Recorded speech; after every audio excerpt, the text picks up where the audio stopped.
not the intended route. Mito was polite as always, bowing when Naoki entered.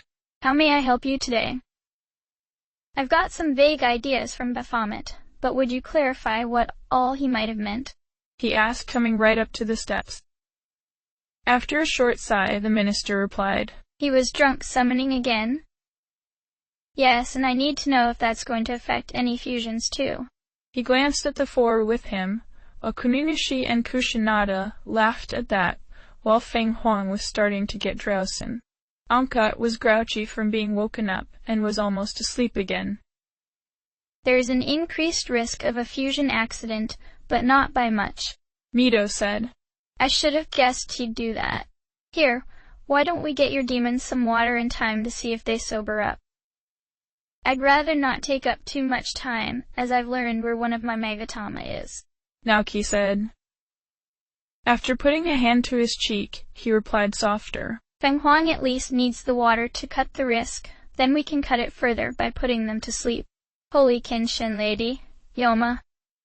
Right, their clans have no particular risk additions to accidents, and the full Kagutsuchi is passed. It felt like he was towing a line, but given how many steps Baphomet wanted him to take, Naoki agreed that cutting risks was the sensible thing to do. Alright, let's do that. Once they had the demons off to the side trying to sober up a little, Mito brought him back to the fusion chambers and called out the compendium. What were you able to get out of Baphomet? I'm supposed to fuse Kushinada and Feng Huang to get either another woman or bird demon, Naoki said. The minister raised an eyebrow at that. I think I get it. Then you're already ahead of me, Naoki joked. After that, I'm supposed to call out the two Jirei. I have to fuse them into something special, then do some special fusion with that result in Okuninushi, and then finally some even more special fusion with the two results at full Kagutsuchi. But only after the two demons had been trained up to get some passive skill that the final demon won't have. Oh yes, that is exactly how one would get. He flipped through the compendium, thinking. Yes, that would be quite a beneficial fusion chain for you as long as you don't mind your group getting pared down to 2 followers, so. I have contracts with 3 other fiends at this point that I can call on whenever I like, he said. And due to the clan's game here, I could gain contracts with others, so that's no issue. And your Onkat can grow into another rare demon, Mito said. His line grows in physical prowess, but your chain with the others will result in a Potenta. Magician? Then what exactly am I doing with Okuninushi's part of the chain? Naoki asked. The other 2 seem simple enough.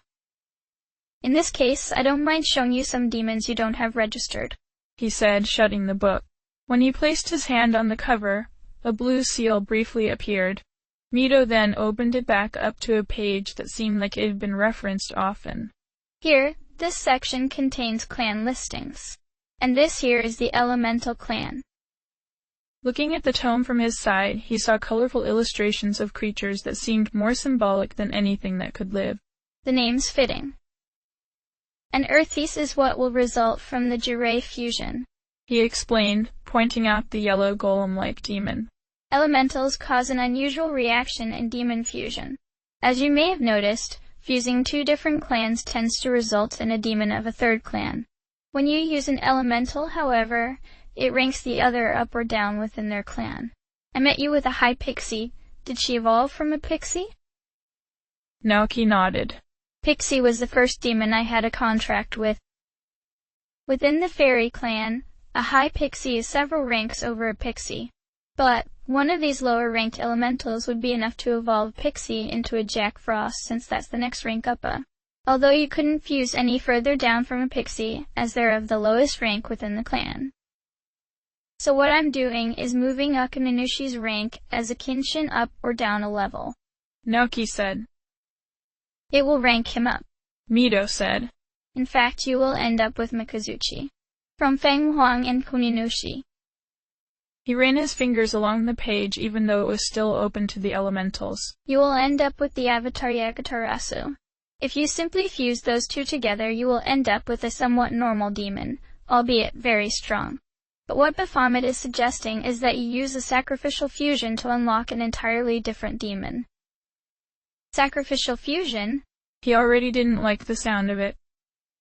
Mito nodded. It may seem cruel because you have a good empathy for your demons, but many demon summoners view their demons as tools. Sacrificial fusion is a quick method to building a new demon's power as soon as they appear. One demon is sacrificed to contribute their power and life to the other two, who are then fused into one far more than the other three. However, it can only be done by the full moonlight, or full Kagutsuchi here. But what kind of demon would need a sacrifice simply to appear? A cruel one like Gozu Tenno, most likely. Why did Baphomet think it would be good for him? Naoki might be able to dismiss it as something he couldn't understand in not being a full demon. But Mito seemed to think it was a good idea too. Maybe the minister wasn't as sane as he seemed. In your case, a goddess, he answered. Kushinada is already a goddess, and both Okuninishi and Mikazuchi are gods, Naoki said. Yet these shades are ordinary demons, Mito said. The one you can call on would be a shadow too. But it is like with your own clan. This is someone who needs special ceremony to call on at all. My methods as the minister of the Cathedral of Shadows are far more simplified than traditional means, such as what you saw with Baphomet calling on Mara. Don't worry, Naoki. Aren't you curious about what follower you'll end up with? Demons are used to the idea of sacrifice. He didn't want to move too far away from his humanity. And yet, he really was curious what was going to happen. Similar curiosity had already gotten him a deal with Mara, to some extent Baphomet as well.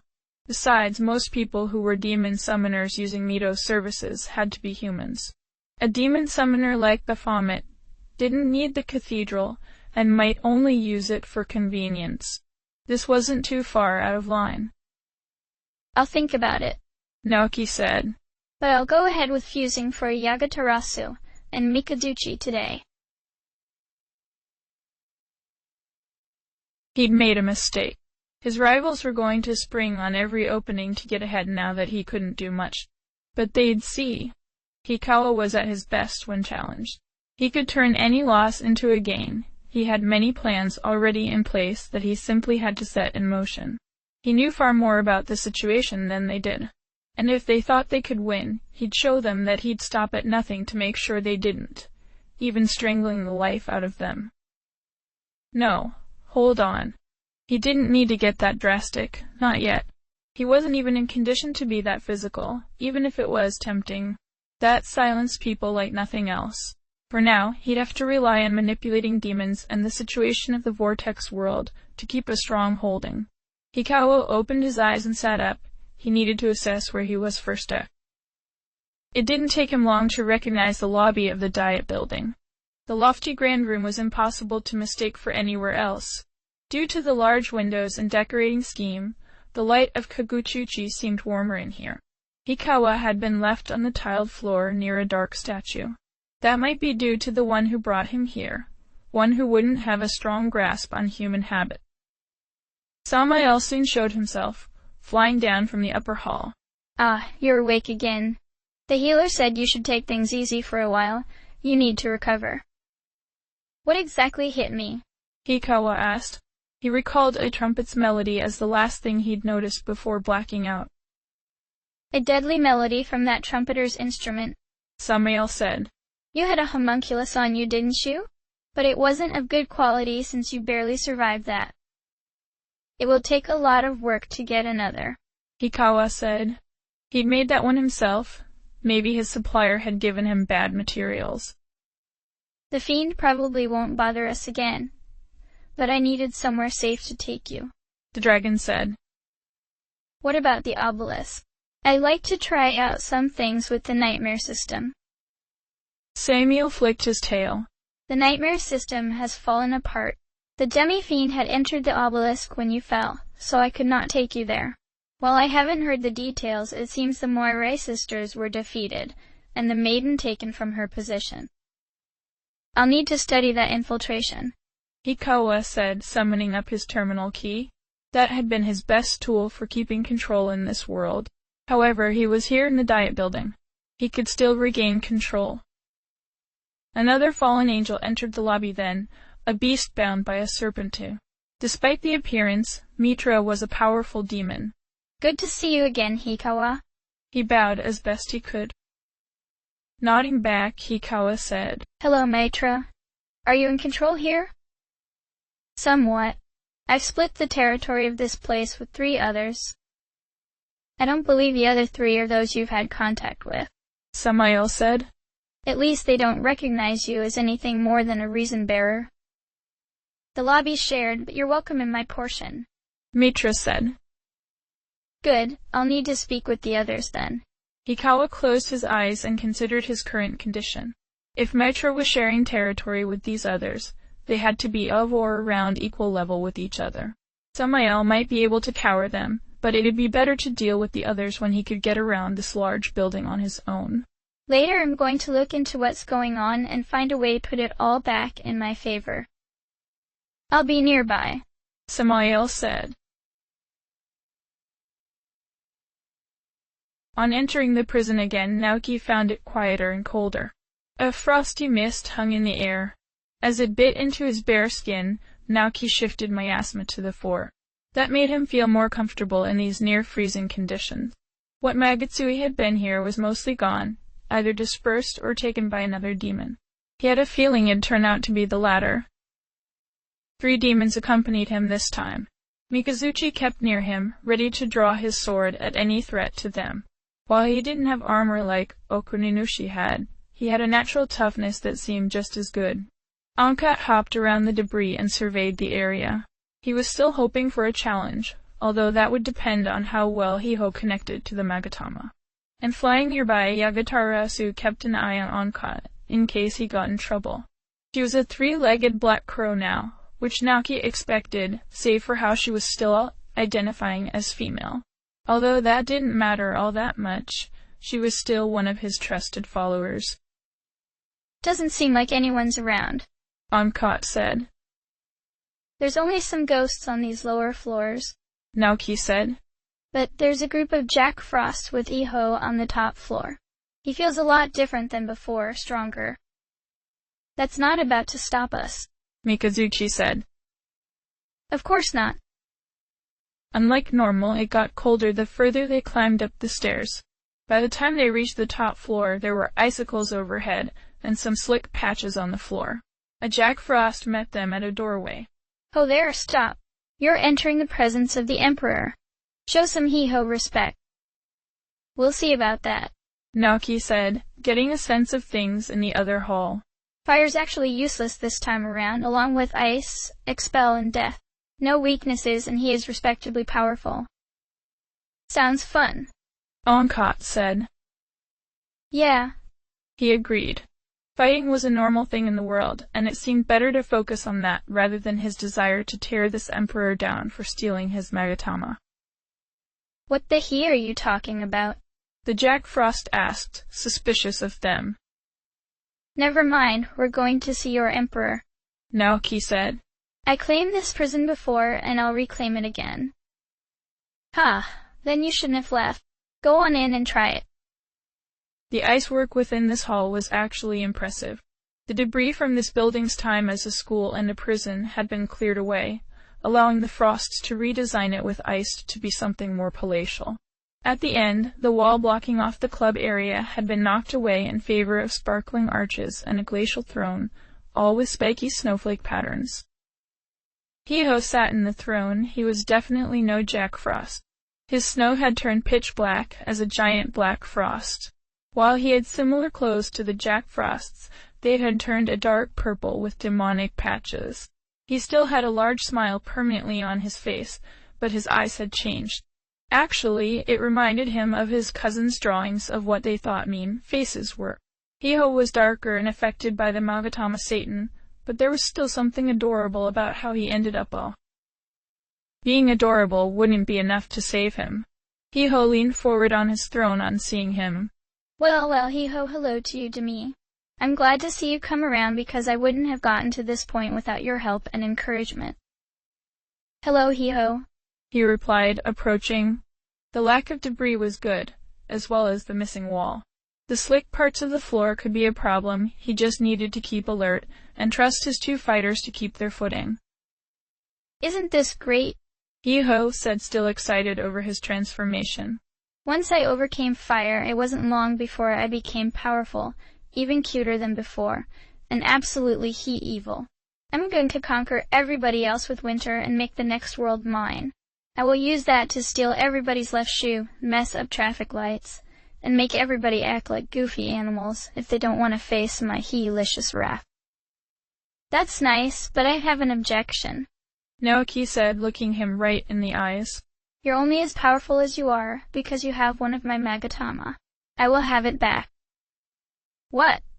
He beat both of his arms on the throne, knocking off some ice from it. No way, no way, no fucking way. This is my power now, not yours.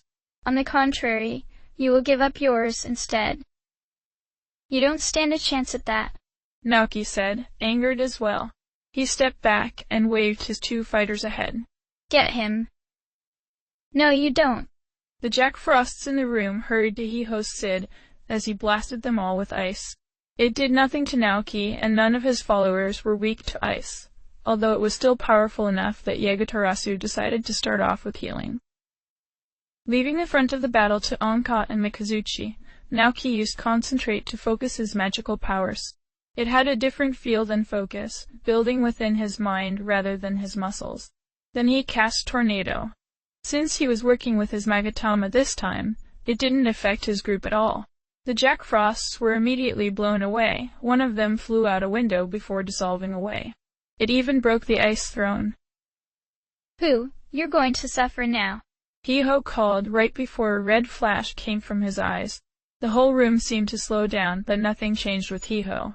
The black frost filled the room with fire instead, strangely cold, but it knocked Naoki back with the force of it. In the time that Naoki tried to get his footing, Hiho had called up a new squad of Jack Frosts. Let the four of them attack Onka and Mikazuchi, then summoned up a snowflake staff to send a powerful blow to all of them. It felt like someone had slugged him in a blind fury. Naoki gritted his teeth and clung to his life as best he could. Time returned to normal and let them act again. Bad one, that was Dragon Eye.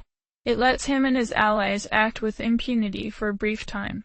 More troublesome to us, that last attack was Satan's strongest skill. Don't let him talk. He could be more dangerous if he gets a chance to con the others into breaking their contracts, and Satan would be the one capable of that. That was a risk he didn't want to take. While Yagatarasu healed them again, Naoki called to the other two. Focus on Hiho, ignore the Jacks. He threw another tornado, this one not concentrated. It was still enough to take out the Jacks. As that led to another close call with Dragon Eye, Naoki decided that he should ignore the Jacks too. That worked, thankfully, as long as he had his posse. Hiho didn't see a reason to use Dragon Eye, even though it gave him a huge advantage. Their group could easily keep up with them, even at times when Hiho used his fire magic, as Naoki was weak to it. He relied on concentrated shocks, while Onka and Mikazuchi had found a good rhythm in trading focus and single-target attacks. Just like Mizuchi, Hiho lost his increased size as they continued to beat him down. He got to be no larger than the Jacks with him. I am not giving this power up, he insisted, stamping his foot down. You've been a good foe, but I'm not letting you get away with it, Naoki said. He was concentrated, and Hiho couldn't take any more blows. Goodbye. He cast Tornado this time, taking out all of them in a flurry of snowflakes. Ha, that's how a fiend would end things, Mikazuchi said, proud of him. Yes, but are you all right with that? Yagatarasu asked. Apparently, her new form gave her a better understanding of him as a human. Naoki would have appreciated that earlier. As it was reassuring but a reminder that he was changing. Of course I am a fiend, Naoki said, going over to retrieve Satan. That was 16 out of 24. As such, it caused a brief disorientation in his senses as it connected with the rest, but Naoki wasn't affected more than a few moments where he needed Mikazuchi to help keep himself balanced. He noticed what the others had been worried about. Satan had a passive increase for charisma. He still saw Hiho as likable even in this supposedly evil form. If he'd tried to persuade Naoki's demons to his side, he might have succeeded. Most likely with Ankot, but perhaps even the other two. What was he going to be capable of if he was more charismatic than he naturally was? It would be easier to convince other demons into making contracts with him. But there could be so much more. Charisma was a far more flexible kind of power than being able to defeat someone in battle. Well then, where to now? Yagatarasu asked when they got outside the terminal room. The Amala Labyrinth, so we can complete the second Kalpa. Naoki said. Things are unclear past there, but I do want to get you all more training, and that's our best place for that. Where is that? Ankot asked. It's a place set up for Demi's training. Yagatarasu explained. And you must know that to truly be the Demi-Fiend, he needs to be a lot more powerful. Like the guy in the obelisk. Yaha? Ankot grinned. This'll be great. I have to be figuring out where the other fiends are to challenge them too, but I'd like to be more powerful too for facing them. Naoki said, trying to ignore the reminder of that Demi-Fiend's death. You certainly made the right call in sticking with us, Kagutsuchi said. Oh yeah, this is what I've been looking for, Ankot said, excited. The three demons, at least, were in a good mood as they went back down to the terminal room. Once Naoki had his hand on the top of the Amala drum, the destination mark for the labyrinth appeared. He accepted that for his destination, but it wasn't long into the transfer that he felt something was going wrong. He got drawn in a different direction and dropped into the network, far deeper inside than he had been before. That hall had been ashore on an ocean of knowledge. This was right in the waters, with currents that tried to drag him deeper. As the network was a flow of knowledge, Naoki attempted to use concentrate to focus his mind out of it. I wasn't going to call on you yet, a familiar voice said. But I have to know, where are you going? The demons that were with you went there, but where is there? It was Isamu, but it wasn't Isamu as Naoki had known him. His clothes had been shredded as if he'd been through something rough. Oddly enough, his hat and belt with that giant buckle seemed untouched. Past that, he had gray veins bulging out of his body that were surrounded by strange growths that looked like moving, agonized faces. He was no longer fully human. He'd adapted to the Amala network by changing himself into something like the vile clan of demons. Don't let him know about the labyrinth. It's meant for you. If you want in there, you have to know the right words to get there, Naoki said. It's not something that I can simply tell others. I can just search the network for the words you used to get there, Isamu said, floating within the currents and unaffected by them. So you might as well just tell me. He shook his head. I doubt that will work. I can know anything with the network. Symbols began to swirl around him. It wasn't long until he frowned. Even though he doubted Lucifer would let Isamu get into the labyrinth, Naoki decided to see if he could use his newest Magatama to distract him. Since you dragged me here, what reason did you come up with? I know you're a bearer now. Musubi, Isamu said, letting the symbols fall back into the current. Back in our own world, hardly anybody cared to pay attention to me. I hated it then, but in this world I realized that it no longer mattered. I didn't care about many people there, and that's not necessarily a bad thing. After all, most problems in the world are the result of one person troubling another, whether they mean it or not. Everyone gets in each other's way, and it all leads to one big mess. There was a brief moment where he thought of being polite. But no, he couldn't take this politely. That's a horrible way to look at things, Naoki said. He didn't even look annoyed, just that he no longer cared. Whatever. I didn't expect you to see things my way. You were right. You weren't the person I thought you were. But Musubi solves that. Musubi solves everything. When it is brought into reality, everyone will be able to make their own world, for themselves alone. They will never be bothered by other people again. Because how am I supposed to make a single world where everyone is happy? I don't care about them. I can't know who they all are, what they all might want. So let them make their own worlds where they can be happiest.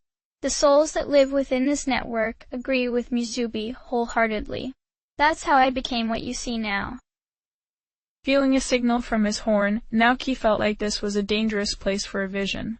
He then felt a reassurance from his Magatama. There were enough of them that they'd protect him in this place. Alright then, let's see. Kashima Naoki, see what the future may bring. The world was made up of billions of bubbles. Every person got their own bubble. Within the bubble, you could do almost anything you wanted. An underwater city where you lived as mermaid royalty. Sure, the waters would be perfectly comfortable, with nearly everything you could desire at just a snap of the fingers. A giant monster stomping all over a city. Sure, and the city would come back ready to topple again whenever you please. A cloudy paradise with plants that grew candy and rivers that flowed with sparkling soda. Sure, your teeth would never rot and you'd never get sick unless you wanted that. And people were happy with that, able to live in their wildest fantasies.